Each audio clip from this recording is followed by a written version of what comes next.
Después de desaparecer sin dejar rastro, cuando yo tenía 14 años, mi madre apareció el día de mi boda como si nada hubiera pasado. Ahora quiere que la acepte de vuelta en mi vida. Cuando tenía 14 años, mi madre desapareció. Así, sin más. Un martes cualquiera.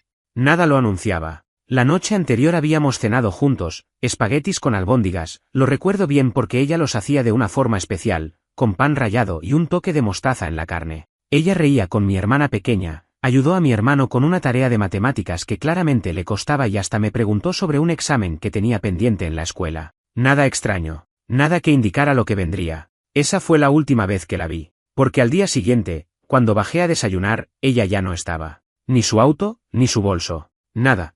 Pero sus cosas personales seguían ahí, celular, llaves de repuesto, una chaqueta colgada en la silla de la cocina, la taza de café a medio terminar como si hubiese ido a tirar la basura o al buzón y simplemente, desaparecido. Recuerdo a mi papá llamándola una y otra vez, primero con calma, luego con urgencia, luego gritando su nombre por toda la casa. Las horas siguientes fueron un caos. Llamadas a la policía, a familiares, a hospitales. No había rastro. Nadie sabía nada. Era como si hubiera dejado de existir. A los 3 días, presentaron una denuncia de persona desaparecida, pero no había ninguna señal de violencia, de secuestro o de que algo le hubiese pasado. Según la policía, era adulta, estaba en su derecho de irse si así lo deseaba. Pero eso no era lo que dolía. Lo que destrozaba era que si había decidido irse, nos había dejado atrás. A nosotros, sus hijos, su familia. Sin una nota, sin una palabra, sin una jodida pista. Pasaron semanas, luego meses. Nadie dijo que estaba muerta, pero todos empezaron a actuar como si lo estuviera.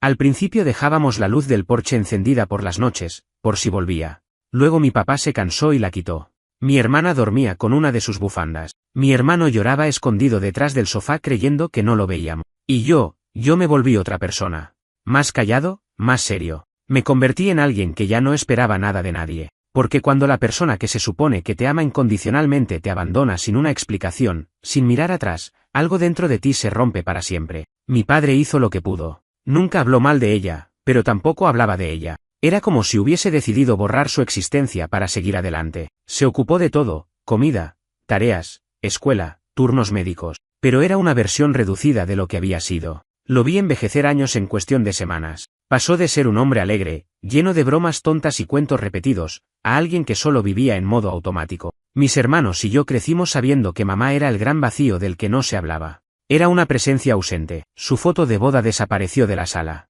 Sus libros de cocina ya no estaban. Todo lo que pudiera recordárnosla se fue guardando en cajas en el sótano o tirando poco a poco. Cuando terminé el colegio, trabajé desde temprano para ayudar en casa.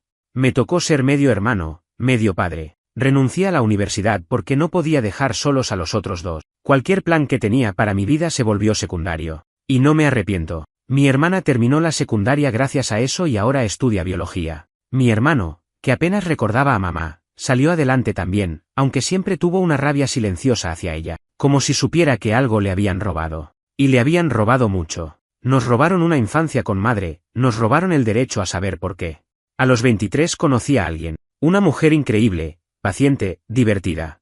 Alguien que no se asustó de mi historia familiar ni de mis heridas. Cuando me propuso casarnos, sentí algo que no sentía desde niño, esperanza. Pensé que quizá, después de todo, la vida sí podía ofrecer algo bueno. Empezamos a planear la boda con ayuda de mis hermanos y mi padre, que por primera vez en años volvió a reírse de verdad. Era bonito verlo así.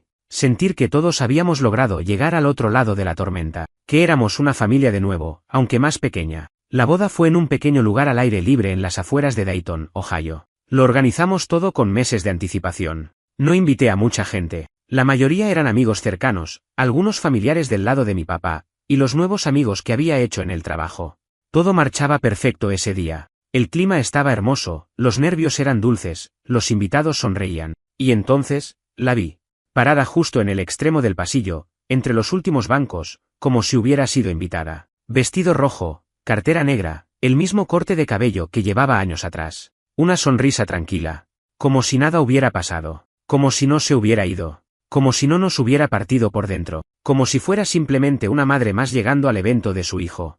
En ese momento, sentí como todo el aire se me iba del cuerpo. No escuchaba la música, no veía a los demás. Solo la veía a ella. A la mujer que me había dado la vida. A la misma mujer que luego me dejó sin una explicación. Una década después, Aparecía con esa cara de ¿cómo estás?, esperando tal vez que la abrazara. No lo hice. No podía moverme. Mi prometida notó algo y me preguntó en voz baja si estaba bien. Apenas logré asentir. Pero por dentro, algo hervía. Era furia. Era tristeza. Era todo lo que había enterrado en silencio durante esos 10 años. Y todo volvió con solo verla. ¿Cómo se atrevía? ¿Cómo podía estar allí como si fuera bienvenida? Durante el resto de la ceremonia, sentí que estaba en piloto automático. Dije mis votos, tomé la mano de mi esposa, incluso sonreí para las fotos, pero mi cabeza no estaba allí. Todo lo que podía pensar era en esa figura parada al final de la última fila. ¿Ella? Mi madre. Después de 10 años sin una sola palabra, sin una carta, sin una llamada, se había presentado en el día más importante de mi vida, sonriendo como si todavía tuviera derecho a estar cerca. Como si la familia que abandonó aún estuviera intacta, como si la herida abierta por su partida hubiera sanado sola y sin consecuencia. No me importaba cómo se veía. No me importaba si había envejecido o no. Lo único que veía era a la mujer que se había largado y nos dejó atrás sin mirar para atrás. Mi padre también la vio. Y puedo decir con absoluta certeza que fue como si le hubieran tirado un balde de agua helada encima. Se quedó helado. Literalmente. Tenía la mirada fija en ella, los labios apretados, y los ojos llenos de algo que no le había visto desde que ella se fue, una especie de mezcla entre asombro y rabia. Pero no hizo nada. No dijo una palabra, ni un gesto. Solo la vio. Y después bajó la mirada como si no valiera la pena confrontarla. Creo que lo entendí. Después de todo, él fue el que más tuvo que mantenerse en pie. No solo por nosotros, sino por él mismo. Si se quebraba, todos nos caíamos con él. Nadie la había invitado. Nadie le avisó de la boda. Y aún así estaba ahí. ¿Cómo se había enterado? ¿Quién le dijo? Me quedé pensando en eso durante la recepción. No podía evitar escanear la multitud una y otra vez, esperando verla otra vez entre los invitados. No se mezcló con nadie. No abrazó a nadie. No fue parte de las fotos ni del brindis. Pero sí se quedó, a una distancia prudente, observando como si tuviera el derecho de presenciar algo que ya no le pertenecía. Como si no hubiera pasado una década. Fue mi hermana la que me avisó. Se me acercó mientras estábamos sirviéndonos pastel. Tenía los ojos brillosos, la cara tensa. Ella quiere hablar contigo, me dijo. ¿Ella quién?, pregunté, aunque ya sabía. Mamá. Solo esa palabra, que hacía años no escuchaba en voz alta, me golpeó como un ladrillo. Me quedé helado. ¿Qué le dijiste?, le pregunté. Que no lo sabía, que era tu día, que no era el momento. Pero ella no esperó mi respuesta. Me encontró antes de que yo pudiera decidir qué hacer. Estaba en la salida lateral del salón de eventos, como si supiera que por ahí pasaría para tomar aire. Me esperaba con una postura que no sabía si era nerviosismo o descaro. Vestido rojo, un peinado elaborado, maquillaje como si intentara verse joven de nuevo. Y esa sonrisa. Esa maldita sonrisa. Hola, mi amor, dijo, como si acabara de regresar de un viaje de fin de semana. No le respondí. Me quedé mirándola. Lo primero que pensé fue, no parece una persona que se haya arrepentido de desaparecer. No parecía devastada. Ni siquiera parecía incómoda. Parecía como alguien que viene a recuperar un lugar que cree que todavía es suyo. ¿Qué haces aquí?, le solté. Mi voz sonaba más tranquila de lo que sentía por dentro. Vine a verte. A ver cómo te convertiste en este hombre. Me enteré de tu boda, y no podía no venir. Hablaba como si fuera lógico, como si tuviera sentido para ella irrumpir en mi vida después de una década, justo hoy, en mi boda, sin previo aviso, como si eso no fuera una completa falta de respeto. Me reí. Fue un sonido seco, sin humor. 10 años sin saber de ti y decidiste aparecer así nomás. ¿Crees que esto es normal? Ella bajó la mirada. No, no es normal. Nada de lo que hice fue normal. Sé que te fallé. Sé que me odias. Y lo entiendo. Pero estoy aquí porque ya no podía seguir lejos. Sé que te debo muchas explicaciones. No me debes explicaciones, le dije, aunque sabía que era mentira. Me debía todas las explicaciones. A mí, a mi padre, a mis hermanos. Me debes respeto. Me debías estar ahí cuando mamá no era solo una palabra vacía. Me debías estar cuando mi hermana menstruó por primera vez y papá no sabía qué hacer. Me debías estar cuando mi hermano se quebró el brazo en 5º grado. Me debías estar cuando yo me gradué y cuando papá tuvo que ir solo. Me debías estar cuando lloramos por vos pensando que tal vez estabas muerta, pero en realidad solo nos habías dejado. Ella rompió en llanto. Y por un segundo, juro que me dolió. Pero era una punzada rara. No de compasión. Era más como un eco del niño que fui. Ese niño que dormía abrazando una bufanda suya que todavía olía a su perfume, esperando que un día regresara y dijera que todo había sido un error. Pero ese niño ya no existía. Lo había matado el tiempo. Lo había matado el abandono. No tenés idea de cómo me arrepiento, dijo entre lágrimas. Estaba perdida. Me sentía atrapada. Me asfixiaba la rutina, el peso de todo. Me fui con alguien más. Un error, lo sé. Un tipo que después me dejó sin nada. No quería volver con la cabeza baja. No sabía cómo. ¿Y ahora sí sabes? Pregunté. Ahora que tengo una esposa, ahora que tu ausencia ya no duele porque nos acostumbramos a vivir sin vos. Me miró como si no supiera qué decir. No quiero arruinarte nada, dijo. Solo quiero volver a ser parte de tu vida. Aunque sea poco a poco. No vas a ser parte de nada, le dije. Vos elegiste. Y yo también elijo ahora.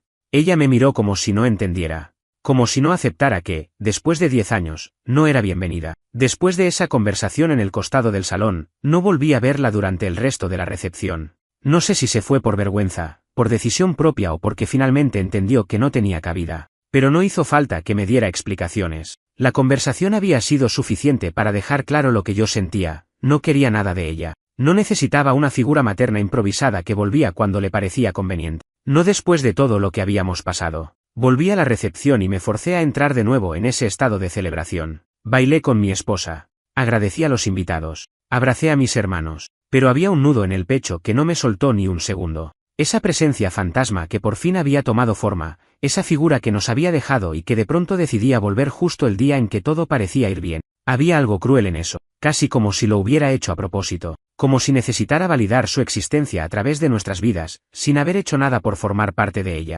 Pasaron los días. Me fui de luna de miel con mi esposa, pero ese encuentro no me dejaba tranquilo. No lo hablé con nadie durante el viaje. Fingí que todo estaba bien, que la aparición de mi madre no me había tocado como me había tocado. Pero era mentira. Volví a tener sueños con ella. Pesadillas, más bien. En una, ella entraba a nuestra casa y se sentaba a cenar como si nunca se hubiera ido. En otra, yo la buscaba desesperadamente por las calles, solo para encontrarla riendo con un grupo de extraños. Me despertaba empapado en sudor, sintiendo un enojo que no sabía cómo descargar. Y ahí me di cuenta, me había pasado 10 años reprimiendo todo ese odio. 10 años enterrando ese vacío, tratando de ser fuerte, de no quebrarme. Pero su regreso, tan súbito, tan fuera de lugar, me desarmó. Me hizo ver que la herida seguía abierta, solo que yo había aprendido a ignorarla. Cuando volvimos, mi hermana me confesó que había intercambiado mensajes con ella, que mamá le había escrito por redes unos meses antes, pero no había dicho nada. No sabía si decírtelo. Pensé que se arrepentiría y desaparecería otra vez, me dijo. Yo no me enojé. Entendía su curiosidad. Entendía que cada uno había vivido el abandono a su manera. Mi hermana había sido más pequeña, su conexión con mamá era distinta, pero también le dolía. Lo vi en sus ojos. ¿Te dijo algo más?, le pregunté. Que quería vernos, que estaba arrepentida, que vivía en Florida ahora, que había tenido una vida difícil. Florida. Así que ni siquiera estaba lejos, solo unas horas de vuelo. Y aún así, durante todos estos años, nunca había hecho el intento de acercarse. Hasta ahora. Justo cuando yo estaba empezando una nueva vida, justo cuando habíamos aprendido a vivir sin ella. No pasó mucho antes de que me escribiera también. Primero un mensaje corto. Sé que no estás listo para hablar, pero quería que supieras que estoy aquí. Luego otro, unos días después. Te vi tan feliz en tu boda. Me rompió el corazón no haberte abrazado. Cada uno de esos mensajes me apretaba el estómago. No respondí. No podía. No sabía cómo poner en palabras lo que sentía sin romper cosas. Me costaba incluso pensar con claridad.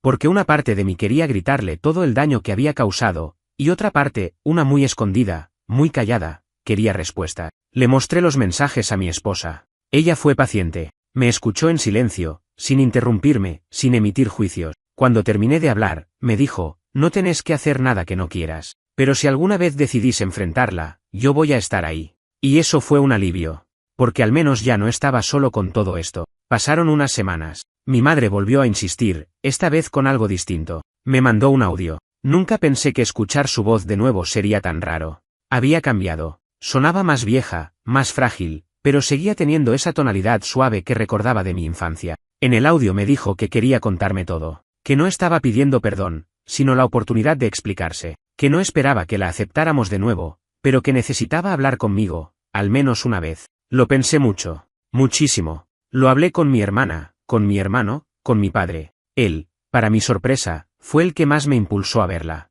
A veces, escuchar la verdad, por más fea que sea, ayuda a cerrar la herida, me dijo. Yo ya no siento odio. Siento lástima. Solo no quiero que vos cargues con eso el resto de tu vida. Me dejó helado. Porque yo seguía con el odio a flor de piel. ¿Cómo era posible que él, el más traicionado de todos, pudiera hablar con esa calma? Finalmente, le respondí. Le dije que aceptaba verla. pero que iba a ser una sola vez, que no le debía nada, que iba a escucharla, y después ella tendría que desaparecer otra vez, para siempre. Gracias, me escribió. Gracias por darme esta chance. Y así, se fijó el encuentro. Iba a volver a verla. A solas, 10 años después, ahora por decisión propia, iba a mirar a los ojos a la persona que más me había lastimado en la vida. El lugar del encuentro lo elegí yo. Un café sencillo, sin pretensiones, a unos 10 minutos de mi casa. Lo conocía bien, iba a veces a trabajar desde ahí o a leer en las tardes. Era un espacio seguro, neutral, lo suficientemente público como para que nadie perdiera el control, pero también con rincones lo bastante aislados para una conversación difícil. Quería que, si todo salía mal, pudiera levantarme y salir sin mirar atrás. No le dije a nadie la hora exacta del encuentro, solo que iba a hacerlo. Mi esposa insistió en acompañarme, pero le pedí que no. Esta era una conversación que tenía que tener solo, cara a cara. Llegué 15 minutos antes. Lo hice a propósito. Quería estar ahí primero, controlar el espacio, mirar desde la ventana, ubicarme bien. Me senté en una mesa del fondo, pedí un café negro, y revisé el celular sin prestar atención. Cada minuto que pasaba sentía que el aire se volvía más espeso. Estaba nervioso, sí, pero también enojado. Más que nada, enojado. Porque no era justo. No era justo que yo, que había sido el niño abandonado, el hermano mayor forzado a ser padre, el hijo que vio a su papá desmoronarse en silencio, ahora tuviera que darle el beneficio de la duda a la persona que causó todo eso. Cuando entró, la reconocí al instante. Había algo en su manera de caminar, en su postura, que no cambiaba. Aunque los años le habían caído encima, aunque el cabello ya no era rubio sino grisáceo, aunque las arrugas alrededor de los ojos y la boca le daban otro aire, seguía siendo ella. Llevaba un abrigo de lana claro, una bufanda azul, como la que usaba cuando yo era chico, y una expresión que no supe si era alivio o miedo. Me vio, me sonrió con timidez y caminó hacia la mesa. No nos abrazamos, ni siquiera nos dimos la mano. Gracias por venir, dijo, sentándose enfrente. No lo hice por vos, le respondí, sin levantar la vista. Lo hice por mí. Asintió, bajó la mirada, y se quedó en silencio unos segundos. Te ves bien, dijo después. No vine a hablar de mi apariencia. Lo sé. Tenés razón. ¿Perdón? Ese fue el tono durante varios minutos. Torpe. Frío. Yo no tenía intención de hacerle las cosas fáciles, y ella parecía saberlo. Entonces, finalmente, habló. Y cuando empezó, fue como si hubiera estado ensayando ese discurso durante años. Me contó que antes de irse ya venía sintiéndose atrapada, que la rutina la aplastaba, que la maternidad, el matrimonio, la casa, todo junto, la habían consumido hasta el punto de no reconocerse. Dijo que no tenía a nadie con quien hablar, que se sentía invisible, que se pasaba noches llorando en el baño mientras nosotros dormíamos, que un día, conoció a un hombre en el trabajo, uno que la escuchaba, que la hacía sentir viva, que le prometió una vida distinta, y ella, sin pensar en nada más, lo eligió. Dijo que tuvo miedo de hablar con nosotros, de enfrentar las consecuencias, así que hizo lo más cobarde, se fue.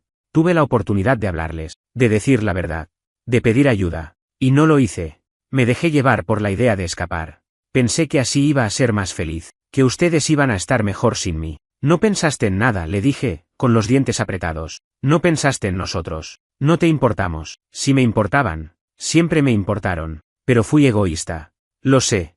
¿Y ahora qué querés? ¿Qué se supone que haga con todo esto? No quiero nada, solo que me escuches. Y si eso es todo lo que me das, lo acepto. Me contó que ese hombre con el que se fue la dejó al poco tiempo, que se sintió humillada, sola, quebrada, que tuvo que empezar de cero en un lugar nuevo, sin recursos, sin nadie, que trabajó limpiando casas, cuidando ancianos, cualquier cosa para sobrevivir, que cada cumpleaños, cada Navidad, pensaba en nosotros, pero que se sentía demasiado avergonzada para volver. Hasta que un día encontró el perfil de mi hermana en redes sociales, y ahí vio mi compromiso, las fotos, el anuncio de la boda, y sintió que no podía seguir escondiéndose. Sé que no tengo ningún derecho a aparecer ahora, que tal vez te arruiné un momento que era tuyo, pero no sabía cómo más hacerlo. Pensé que si te veía, aunque fuera de lejos, podía entender un poco en qué te habías convertido. Y me diste esperanza. Me hiciste pensar que no todo estaba perdido. Me quedé callado. No sabía qué responder. Parte de mí quería gritarle. Otra parte solo quería irme. Pero había una tercera parte, más silenciosa, más escondida, que sentía que esa conversación, por más dolorosa que fuera, me estaba devolviendo el control de algo. Por primera vez en años, era yo quien decidía el lugar que ella iba a tener. Y por más que sus palabras dolieran, necesitaba escucharlas, porque solo entendiendo el tamaño de su error podía darme cuenta de que no tenía que cargar más con esa culpa. ¿Querés saber lo que más me dolió de todo esto?, le dije finalmente. Ella asintió. Que pensé que era mi culpa. Que durante años creí que algo habíamos hecho nosotros para que te fueras. Que no éramos suficientes. Que no te hacíamos feliz. Ahí se quebró. No le importó que estuviéramos en público. Lloró con todo el cuerpo. Se tapó la cara. Murmuraba cosas como no, nunca fue eso, perdón una y otra vez. Y por extraño que parezca, eso fue lo que me hizo sentir paz. No sus explicaciones, ni sus lamentos. Fue ese momento en que se quebró y se dio cuenta del daño real que había hecho. No solo a mí, sino a todos. Me quedé 10 minutos más. Terminamos el café en silencio. Le dije que no sabía si iba a volver a verla. Que necesitaba tiempo. Y que no quería que contactara a mis hermanos todavía. Que me iba a encargar de hablar con ellos si lo consideraba necesario. Ella no insistió. Solo dijo, gracias por darme esta hora. Gracias por no levantarte e ir. Nos levantamos. Y antes de que saliera por la puerta, se giró y dijo, estés donde estés en tu vida, siempre voy a estar orgullosa de vos. Después de ese encuentro con mi madre, estuve días enteros sin saber cómo sentirme. Era como si mi mente estuviera suspendida en el aire, flotando entre la furia, la confusión y una especie de calma que no sabía si era real o simplemente agotamiento. Porque enfrentarla no fue catártico como pensé que sería. No hubo un gran grito que me liberara, ni una pelea dramática. Solo palabras. Muchas palabras. Algunas sinceras, otras posiblemente manipuladas por la culpa o el tiempo. Lo que sí me quedó claro era que ella no era la misma mujer que yo recordaba, pero tampoco era alguien completamente ajeno. Y eso era, en sí mismo, inquietante. Volví a casa esa noche sin decir mucho. Mi esposa me abrazó fuerte, como si supiera que lo necesitaba más que nada. No le conté los detalles hasta el día siguiente, no porque no confiara en ella, sino porque todavía los estaba procesando yo mismo. Mientras hablaba, vi cómo sus gestos pasaban del enojo a la tristeza, de la sorpresa al alivio. Me escuchó con esa paciencia que siempre tiene, pero cuando terminé, me hizo una sola pregunta. ¿Vas a volver a verla? Y no supe qué decir. Esa fue la gran incógnita que me acompañó durante semanas. Porque por un lado, no sentía que pudiera confiar en ella. Sabía que si bajaba la guardia demasiado rápido, iba a salir herido otra vez. Pero por otro lado, había algo dentro de mí que quería ver hasta dónde llegaba su intento de reparación. No por ella, por mí. Para entender si ese hueco en el pecho que cargaba desde la adolescencia podía, si no cerrarse del todo, al menos dejar de doler. Lo hablé con mi hermana. Ella estaba furiosa. No por haberla visto, eso lo entendía, sino porque no la había avisado. ¿Y si intentaba manipularte? ¿Y si quiere meterse en nuestras vidas solo para volver a desaparecer? Tenía razón en estar molesta. Porque su experiencia también había sido traumática, y cada uno lidió con la ausencia a su manera. Ella se convirtió en alguien controladora, obsesionada con la estabilidad, con saber dónde estaba cada persona que amaba. Y con la vuelta de mamá, ese mundo se le tambaleaba. Mi hermano, en cambio, fue otra historia. Cuando se lo conté, me miró sin expresión. Después de unos segundos, simplemente dijo, no la recuerdo. Me quedé en silencio, esperando que agregara algo. No tengo nada que decirle. Para mí no significa nada. Y no quiero que venga a hacer como que sí. Eso me rompió un poco. Porque era cierto. Él tenía solo 6 años cuando ella se fue. Sus recuerdos eran vagos, casi inexistentes. Pero su resentimiento era real. Más silencioso, más pasivo, pero igual de profundo. Me dejó claro que no quería saber nada. Ni verla, ni leer sus mensajes, ni saber de ella. Y yo respeté eso. Mientras tanto, mamá me mandaba 1 o 2 mensajes por semana. Nada invasivo. A veces un simple espero que estés bien. A veces una foto vieja que encontró de cuando éramos chicos. Me contaba cosas sin esperar respuesta. Que había conseguido un trabajo fijo en una oficina administrativa, que vivía sola, que había empezado terapia. Nunca presionaba. Y esa constancia tibia, sin exigencias, me desconcertaba. Porque no sabía si era parte de una estrategia o si era sincera. ¿Estaba realmente cambiando? ¿O solo estaba buscando una manera de limpiarse la conciencia? Un domingo, mientras tomábamos café en casa, mi papá me preguntó directamente, ¿crees que ella quiere volver a ser madre? Le dije que no sabía, que parecía solo querer redimirse. Redimirse con vos no es lo mismo que redimirse como madre. Vos no necesitas una madre ahora. Ninguno de ustedes la necesita. Pero cuidado con confundir compasión con reconciliación. Esa frase se me quedó clavada. Porque sí, empezaba a sentir algo que se parecía a la compasión. No por lo que ella vivió desde que se fue, porque sus decisiones la llevaron a eso, sino por lo que había perdido. Perdió 10 años de nuestras vidas. No estuvo en nuestros cumpleaños, nuestras graduaciones, nuestros momentos buenos ni en los malos. No conoció a nuestras parejas, no compartió nuestros miedos, nuestras pequeñas victorias. Y ahora, aunque dijera que estaba orgullosa, era fácil decirlo desde afuera. Desde la distancia. Días después, me animé a responderle uno de sus mensajes. Le dije que si quería tener una relación, por mínima que fuera, tenía que entender que no iba a ser algo automático, que no iba a pretender que todo estaba bien, que no pensaba defenderla ante mis hermanos, que no le iba a dar el título de mamá otra vez como si no se hubiera ido. Ella respondió algo que no esperaba. No quiero que me llames mamá. Sé que no lo soy más, pero si alguna vez necesitas a alguien que te escuche, acá estoy. Aunque sea como una extraña que cometió errores horribles y está tratando de no morirse con ellos adentro. Eso me desarmó un poco. Porque era la primera vez que alguien se refería a nuestra historia sin disfrazarla de esperanza. Sin querer forzar algo que ya no podía ser. Una extraña. Así se veía ella. Y por más duro que fuera leerlo, sentí que, por primera vez, estaba entendiendo realmente las consecuencias de sus actos. Pero entender no es perdonar. Y mucho menos olvidar.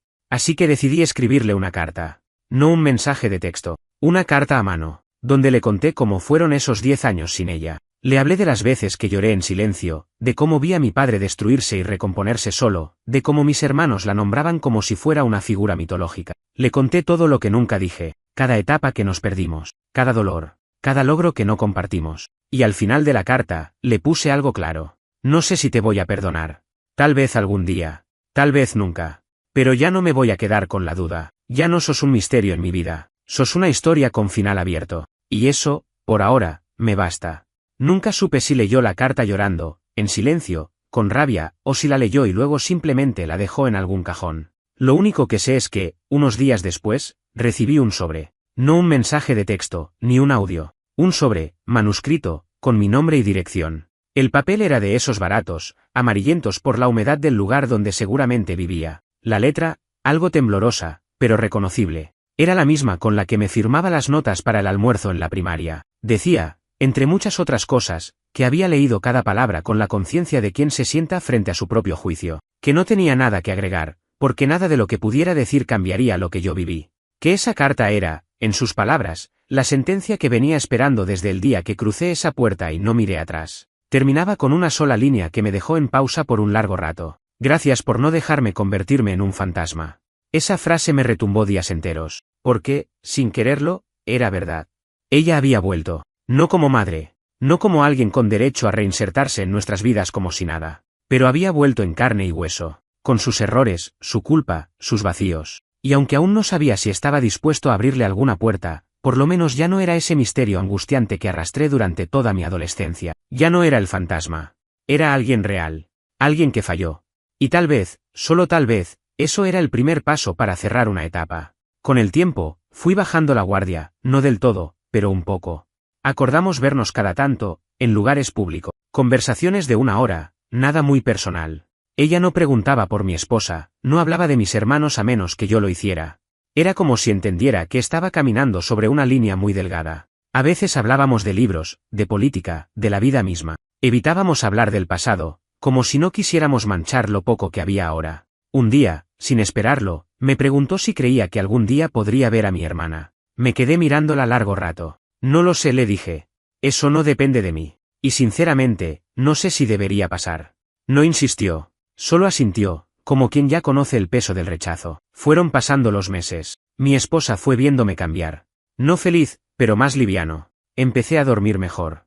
A soñar menos con desapariciones, con huidas. Un día me dijo, no sé qué va a pasar con ella. Pero estoy orgullosa de cómo estás manejando esto. Fue la primera vez en mucho tiempo que sentí que no estaba reaccionando desde el trauma, sino desde la decisión. Pero no todo fue lineal. Un día, mientras almorzaba con mi papá, surgió el tema sin querer. Le conté que la había visto un par de veces, que nos escribíamos, que todo estaba lejos de ser una reconciliación, pero que al menos había espacio para la conversación. No sé si eso es bueno o malo, dijo él, con la voz cansada. ¿Por qué? Porque vos sos fuerte. Pero ella, no sé cuánto tiempo va a durar con esta versión de sí misma. Y no quiero que te rompa de nuevo. Supe que estaba hablando desde la experiencia, desde el lugar de quien la había amado de verdad, y había sido traicionado en lo más profundo. ¿Te molesta que la vea?, le pregunté. No. Me preocupa. Pero no me molesta. Ya no tengo nada que ver con ella. Solo que, cuando uno vuelve a abrir una herida, corre el riesgo de sangrar de nuevo. Su frase me acompañó por días. Porque tenía razón. Empezar a verla, aunque fuera de forma limitada, aunque sin compromisos emocionales, era volver a tocar una cicatriz. Era medirla con los dedos para ver si todavía dolía. Y sí, dolía. Pero también era la única forma de entender si esa herida tenía cura o si simplemente iba a acompañarme el resto de la vida. Mi hermana, por su parte, no quería saber nada. Ya no se enojaba conmigo, pero mantenía una distancia clara. Me dijo una vez, yo la lloré. La enterré. Para mí está muerta. No quiero revivir nada. Y lo respeté. Porque ella tenía derecho a vivir su duelo como quisiera. Mi hermano, seguía igual. Frío, indiferente.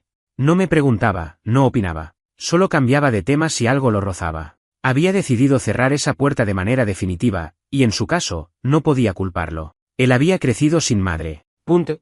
No le debía nada. Ni siquiera el esfuerzo de escucharla. Mientras tanto, mamá empezó a mandar cartas a mano. A mí. A veces con recuerdos, a veces con reflexiones. Me hablaba de los libros que le gustaban, de lo que sentía cuando pasaba por un parque lleno de niños. Una vez me escribió sobre una pesadilla recurrente donde intentaba volver a casa y nadie la reconocía. Nunca respondía a esas cartas, pero las leía todas. Era como si ella necesitara hablar aunque nadie le respondiera. Tal vez era su forma de expiar la culpa. O de permanecer viva en la periferia de nuestras vidas. Y aunque no estaba listo para llamarla madre, ni para invitarla a una comida familiar, una parte de mí empezó a entender algo que no había querido ver antes. Ella ya no buscaba perdón. Solo buscaba un lugar donde no ser olvidada del todo. Pero perdonar no es como prender un interruptor. Es un proceso. Uno que se arrastra lento, torpe, lleno de retrocesos. Un día crees que avanzaste, y al siguiente te das cuenta de que todavía duele como antes. Y eso me llevó a una pregunta que no pude evitar.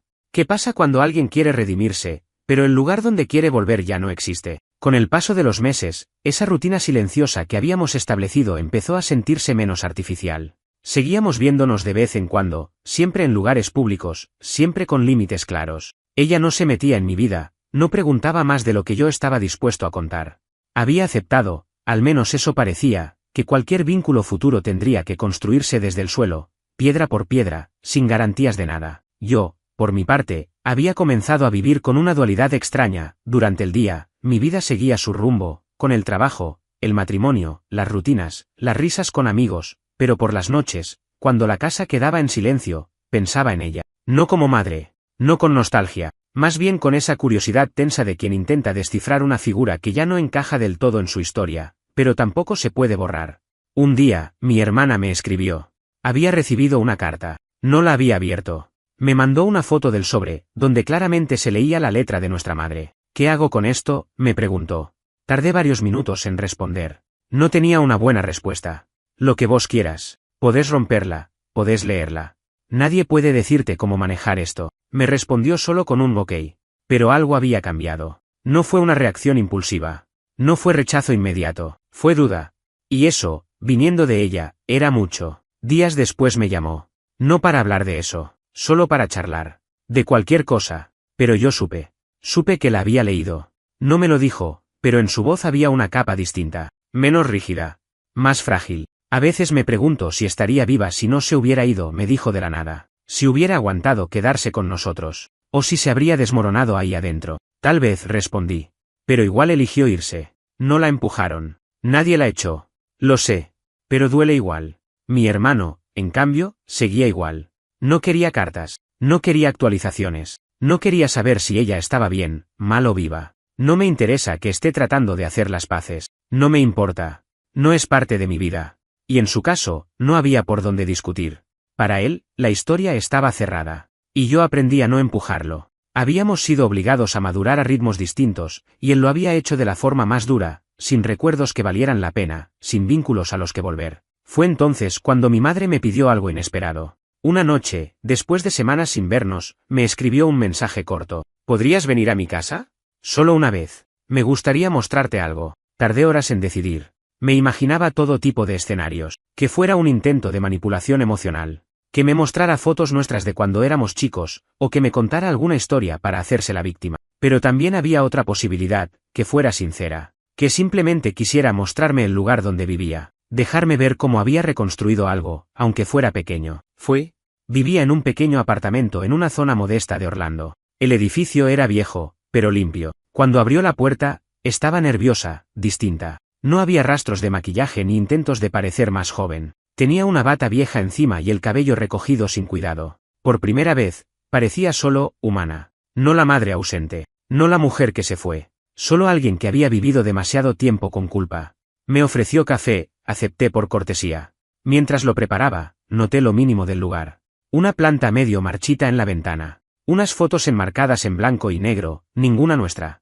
Pocas cosas, todo muy sencillo. Entonces fue al cuarto del fondo y volvió con una caja. De cartón. Gastada. Me la puso en la mesa sin decir palabra. La abrí.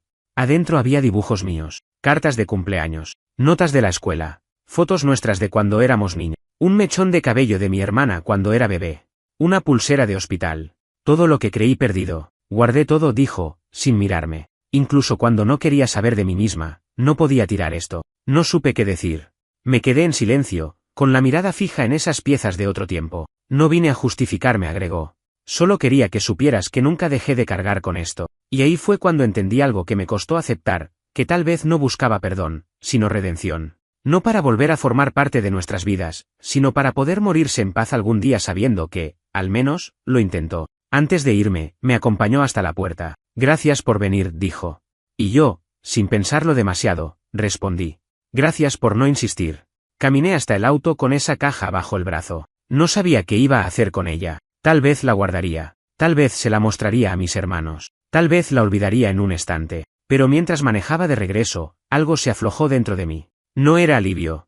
No era paz. Era una especie de reconocimiento, de que no todas las historias tienen un final cerrado. Algunas quedan abiertas, raras, inconclusas, pero eso no las hace menos reales. Y entendí que, aunque nunca volviera a verla, yo ya no era el mismo que aquel chico de 14 años que miraba la puerta esperando que ella volviera. Pasaron algunos meses desde aquella última visita al apartamento de mi madre. No volvimos a vernos en persona desde entonces. Mantenemos contacto esporádico, un mensaje corto cada tanto, una postal en fechas importantes, pero siempre con una distancia emocional clara. No es odio. No es resentimiento. Es simplemente una forma de coexistir sin pretender que somos algo que ya no somos. Es un punto medio entre la indiferencia y el cariño. Un terreno nuevo, desconocido, donde ni ella ni yo sabemos exactamente que somos el uno para el otro. Y tal vez nunca lo sepamos del todo. Después de ese día, guardé la caja en la parte alta del ropero de mi cuarto. No la abrí de nuevo. No me sentía listo para revivir todo lo que contenía. Pero tampoco quise tirarla. Hay algo en conservar esos recuerdos que, aunque duelen, también son prueba de que fuimos reales, de que existimos juntos alguna vez, aunque esa versión de nosotros ya no exista más. Con mi hermana, la relación cambió también. Ella se ablandó. No hacia nuestra madre, sino hacia mí. Empezó a entender que mi forma de lidiar con el abandono fue distinta, no mejor ni peor, solo distinta. Una tarde de domingo, mientras tomábamos mate en la galería de su casa, me dijo algo que todavía me resuena. Creo que yo necesitaba que ella estuviera muerta para poder seguir adelante. Pero ahora que sé que está viva, me siento rara. Como si me hubieran devuelto algo que no pedí. Y le respondí lo único que se me ocurrió. Podés no quererla. Eso no te hace mala persona. Solo te hace honesta. No supe si la iba a buscar alguna vez. No pregunté. No volví a tocar el tema. Aprendimos a convivir con esa nueva realidad como quien convive con una cicatriz. A veces duele, a veces ni la notas, pero sabes que está ahí y que forma parte de tu piel para siempre. Mi hermano, en cambio, siguió igual, cerrado. Distante. No quiso saber nada. No le interesó la caja. No quiso escuchar lo que había dicho mamá, ni leer ninguna carta. Un día me preguntó, ¿de verdad sentís que vale la pena todo eso? Y yo le respondí con sinceridad. No lo hago porque valga la pena. Lo hago porque, por primera vez, tengo la opción de elegir. Y no quiero que el abandono siga decidiendo por mí. Esa fue la clave para entender todo lo que me pasó. Durante años, la historia de mi madre la había escrito ella, su partida, su silencio, su regreso. Pero ahora, después de enfrentarla, después de escucharla, después de ver la vida miserable y solitaria que había terminado construyendo, entendí que ya no era su historia. Era la mía. Y yo podía elegir cómo terminaba. Si la seguía arrastrando como una maldición o si la guardaba como un capítulo triste, pero cerrado. Mi padre fue el que más me sorprendió. Un domingo a la tarde, mientras mirábamos un partido en la tele, me dijo sin mirarme. Le escribí. Tardé unos segundos en entender. A mamá. Asintió con la cabeza. No para volver a hablar. No para abrir ninguna puerta. Solo para decirle que no le guardo odio. Que cada quien lleva sus culpas como puede. Me dejó helado. Porque si alguien tenía derecho a odiarla, era él. Y aún así, decidió dejarla ir. ¿Y te respondió? Sí. Agradeció. Me dijo que ojalá algún día pueda reparar algo, aunque sea mínimo. No hablamos más del tema. Cambiamos de canal. Pero algo se acomodó ese día. Como si ese silencio que había marcado tanto nuestra familia finalmente se hubiera soltado. A veces pienso en qué hubiera pasado si nunca hubiera respondido a su mensaje. Si hubiera ignorado su aparición en mi boda y me hubiera encerrado de nuevo en mi rabia, tal vez habría sido más fácil, menos desgastante, pero también creo que estaría más vacío, porque enfrentarla, aunque no me devolvió una madre, me devolvió una parte de mí que tenía secuestrada por el abandono.